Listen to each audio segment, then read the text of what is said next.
राजस्थान में आज शाम 4 बजे राजभवन में नए मंत्रियों का शपथ ग्रहण। शपथ से पहले दोपहर 2 बजे कांग्रेस दफ्तर में होगी बैठक। कल गहलोत सरकार के सभी मंत्रियों ने दिया था इस्तीफा।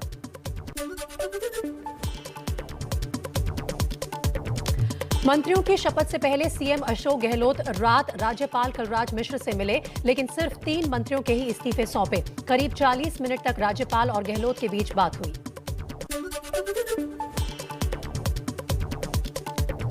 राजस्थान के गहलोत मंत्रिमंडल विस्तार में 15 नए मंत्री लेंगे शपथ। 11 कैबिनेट और 4 राज्य मंत्री बनेंगे। सचिन पायलट खेमे के 5 विधायकों को कैबिनेट में जगह मिलेगी।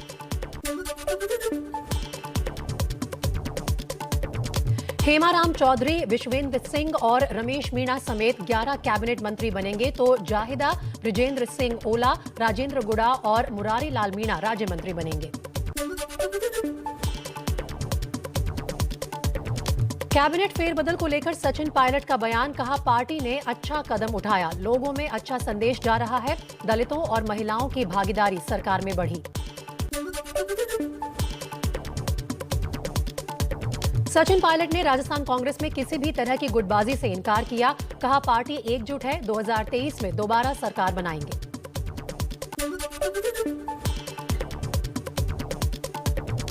दिल्ली के सिंघू बॉर्डर पर संयुक्त किसान मोर्चा की बैठक शुरू। कृषि कानून वापसी के ऐलान के बाद एमएसपी मुद्दा समेत आगे की रणनीति तय करने के लिए बैठक।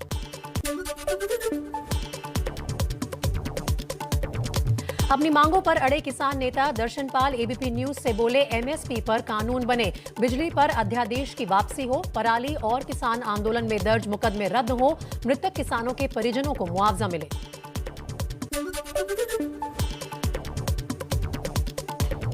किसान नेता दर्शनपाल सिंह ने कल की लखनऊ रैली को सफल बनाने की अपील की। बोले, अगर लखीमपुर खीरी में किसानों को परेशान किया जाता है तो लखीमपुर में ही चलाएंगे आंदोलन। 29 नवंबर को संसद कूच करेंगे।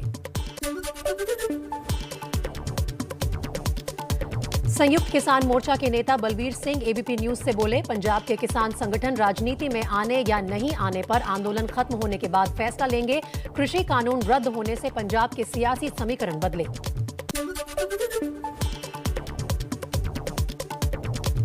शिवसेना सांसद संजय राउत ने पीएम केयर फंड से मारे गए किसानों के परिवार को मुआवजा देने की मांग की, कहा सरकार की गलती का खामियाजा किसान परिवारों ने भुगता।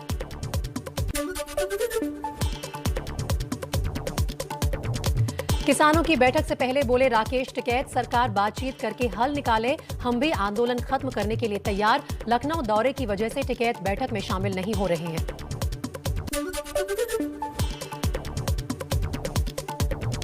कृषि कानूनों की वापसी पर राजस्थान के राज्यपाल कलराज मिश्र का बयान, कहा अभी समय अनुकूल नहीं है, आगे दोबारा किसान बिल लाया जा सकता है। सरकार के कदम की सराहना की।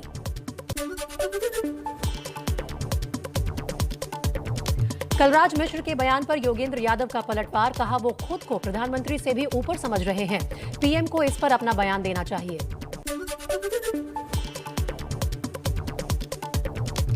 कृषि कानूनों की वापसी के बाद सीएए, एनआरसी की वापसी की उठ रही मांगों पर बोले केंद्रीय मंत्री मुख्तार नकवी, कहा कुछ पार्टी के लोगों की भाषा पाकिस्तान भी बोलता है। कृषि कानूनों की वापसी पर बीजेपी के सांसद साक्षी महाराज का अजीबोगरीब बयान, कहा किसानों के बीच जो पाकिस्तानी और खालिस्तानी नारे लगते थे उन्हें रोकने के लिए बिल वापस लिया गया। कृषि कानूनों की वापसी पर लोकसभा अध्यक्ष ओम बिरला बोले, सदन में अध्यादेश आएगा तो चर्चा होगी, कानून बनाना या वापस लेना सरकार का है काम। तेलंगाना के सीएम के चंद्रशेखर राव ने आंदोलन में मारे गए किसानों को 3-3 लाख रुपए मुआवजा देने का ऐलान किया। केंद्र से 25-25 लाख रुपए देने की मांग की।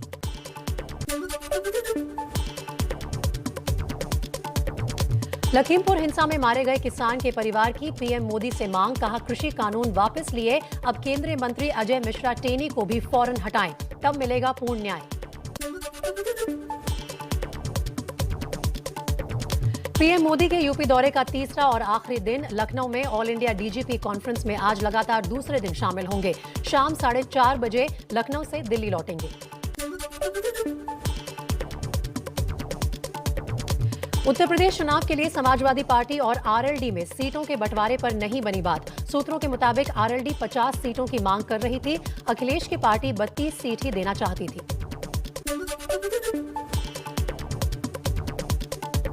उत्तराखंड दौरे पर पहुंचे दिल्ली के सीएम अरविंद केजरीवाल, कहा उत्तराखंड के लोग बदलाव चाहते हैं, दिल्ली की तरह यहां भी लोगों का भला हो।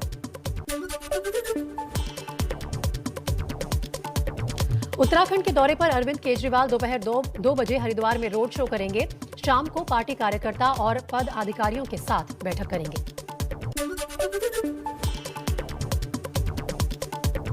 हरिद्वार में अरविंद केजरीवाल ने ऑटो रिक्शा चालकों से बातचीत की, कहा दिल्ली में हमारी सरकार बनाने में 70% योगदान ऑटो वालों का, हमने ऑटो वालों की छवि बदली।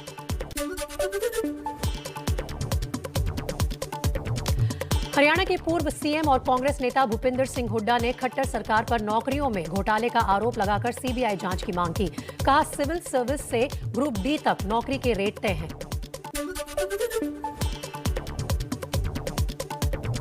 एबीपी न्यूज सी वोटर का साप्ताहिक सर्वे 40% वोट के साथ बीजेपी सबसे आगे, लेकिन हफ्ते भर में हो रहा है बीजेपी को 1% वोट का नुकसान, समाजवादी पार्टी को 1% का फायदा।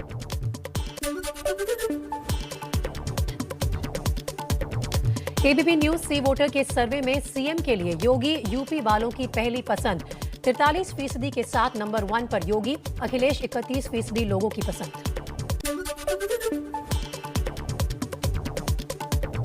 यूपी पुलिस की बिगड़ी छवि का योगी सरकार को हो सकता है नुकसान, एबीपी न्यूज के सर्वे में शामिल 61% लोगों का अनुमान।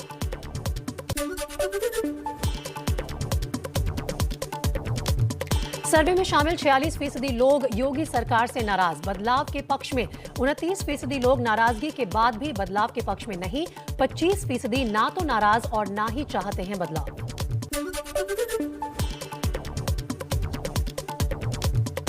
इमरान पर दिए बयान को लेकर बीजेपी नेता राम कदम का सिद्धू पर हमला, कहा सिद्धू देश के जवानों से माफी मांगे वरना महाराष्ट्र की धरती पर काले झंडे और जूतों से स्वागत होगा।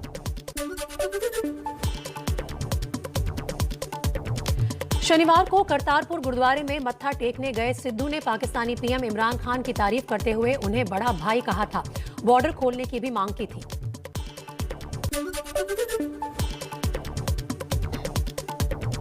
पंजाब के सीएम चरणजीत सिंह चन्नी का केंद्र सरकार पर निशाना, बोले मोदी सरकार ने पेट्रोल और डीजल को महंगा कर रखा था, हमने घटाए टैक्स, पंजाब की जनता की जो भी मांगे हैं उन्हें पूरा करेंगे।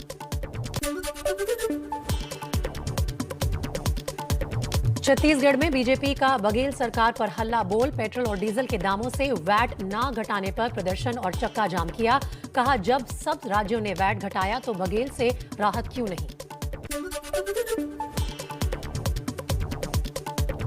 महाराष्ट्र के पूर्व सीएम देवेंद्र फडणवीस आज अमरावती का दौरा करेंगे, हिंसा प्रभावित इलाकों में पीड़ित परिवारों से मिलेंगे, पुलिस अफसरों से भी करेंगे मुलाकात।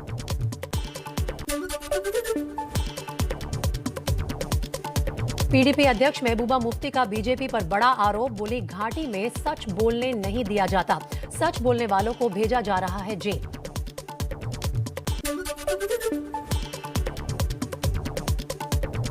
जम्मू कश्मीर कांग्रेस के नेता गुलाम अहमद मीर का बीजेपी पर आरोप, कहा परिसिमन की आड़ में चुनाव टाल रही है बीजेपी, क्योंकि अभी चुनाव हो गए तो बीजेपी का खाता नहीं खुलेगा।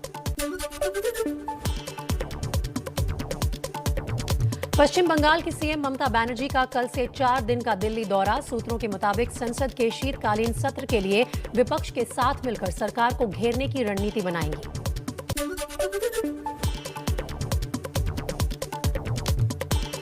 बिहार में शराबबंदी को लेकर चिराग पासवान का नीतीश कुमार पर हमला, चिराग बोले नीतीश ने 5 सालों में शराब तस्करों को बहुत मजबूत कर दिया, हाल ही में जहरीली शराब से 40 से ज्यादा लोगों की गई थी जान।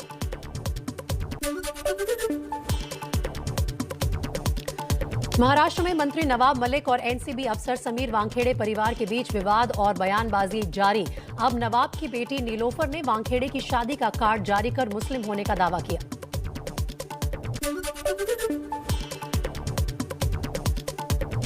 क्रूज ड्रग्स केस में एनसीबी को बड़ा झटका। बॉम्बे हाईकोर्ट ने कहा आपराधिक साजिश के सबूत नहीं। व्हाट्सएप चैट में कुछ भी आपत्तिजनक नहीं मिला जिससे पता चलता हो कि आर्यन, अरबाज और मुनमुन धमेचा साजिश रच रहे थे।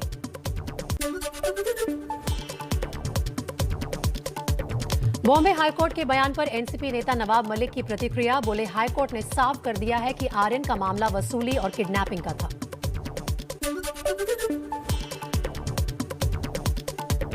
रक्षा मंत्री राजनाथ सिंह की मौजूदगी में नौसेना के जंगी बेड़े में शामिल हुआ आईएनएस विशाखापट्टनम। ब्रह्मोस मिसाइल से लैस है स्वदेशी आईएनएस विशाखापट्टनम। मुंबई में नौसेना में शामिल किया गया। आंध्र में आई भीषण बाढ़ को लेकर राहुल गांधी ने ट्वीट किया। पीड़ित परिवारों के प्रति संवेदना जताते हुए कांग्रेस कार्यकर्ताओं से सबकी मदद के लिए कहा। आंध्र में बाढ़ बारिश से 17 लोग मारे जा चुके हैं।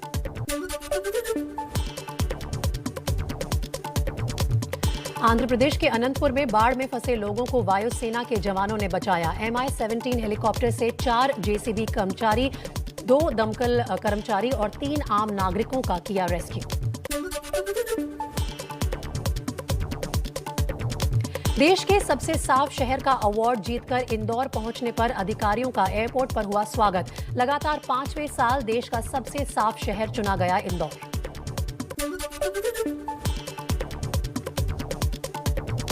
मध्य प्रदेश के भोपाल और इंदौर में पुलिस कमिश्नरेट सिस्टम लागू। सीएम शिवराज सिंह चौहान बोले बढ़ती जनसंख्या की वजह से कानून व्यवस्था की कुछ समस्या पैदा हुई है। अब अपराध पर हो सकेगा बेहतर नियंत्रण।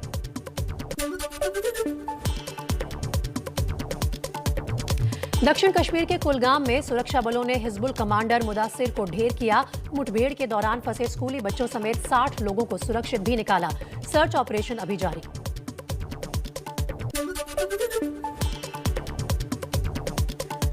जम्मू कश्मीर में सुरक्षा बलों पर ग्रेनेड फेंकने वाले बड़े मॉड्यूल का भंडाफोड़। पुलवामा में लश्कर के आतंकियों के 5 मददगारों को गिरफ्तार करने का पुलिस का दावा।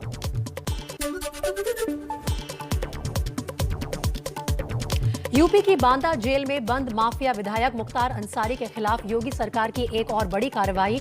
लखनऊ में 3 करोड़ से ज्यादा की अवैध संपत्ति होगी जब्त। 2014 में आजमगढ़ में केस दर्ज हुआ था।